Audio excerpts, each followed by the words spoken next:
তুই না বলে চলে এলি কেন? ওরা জানতে পারলে কিন্তু সাংঘাতিক প্রবলেম হবে। তুই চল, আমি তোকে এক্ষুনি বাড়ি দিয়ে আসবো। আর কেউ যদি জিজ্ঞেস করে বলবি যে আমি অসুস্থ হয়ে গেছিলাম তাই তোকে ডেকেছে আমি এখানে। ওরা ওটা বাড়িতে তন্ন তন্ন করে খুঁজছে রে, কোথাও খুঁজে পাচ্ছে না, কোথাও নেই। ওটা অন্য কারোর হাতে পড়লে। তা তুই ওটা বাবলুকে দিয়েছিলি কেন? আমি অতটা বুঝতে পারিনি রে, আমি বুঝতে পারিনি, আমি বুঝতে। ঘাবড়াস না, আমি খোঁজ নিচ্ছি।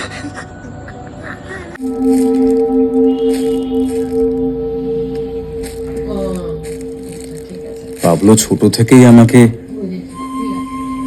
মামা বলতে চাইতো না। মাও শুধু ওর মাকেই বলবে, ও নামে আর কাউকে ডাকা যাবে না। তাই আমরা একদিন বসে ঠিক করলাম যে ও আমায় রুডি বলেই ডাকবে। আর সেই থেকে আমি ওর রুডি মামা। কথায় আছে না, মামার বাড়ির আবদার। ওর ছোটবেলায় যত রকম আবদার সব আমারই কাছে।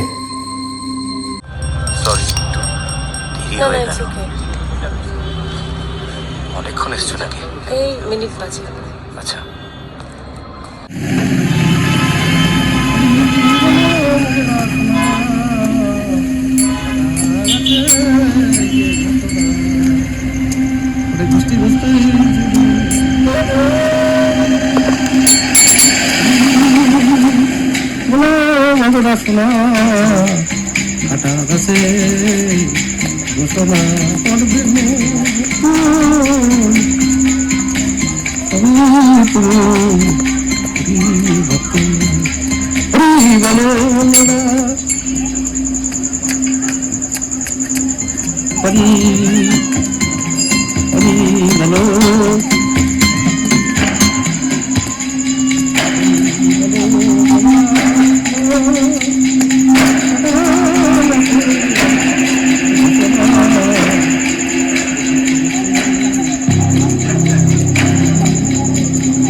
বন্ধ ঘরে টুকা দিও না, টুকা দিলে করবো না তো তুমি।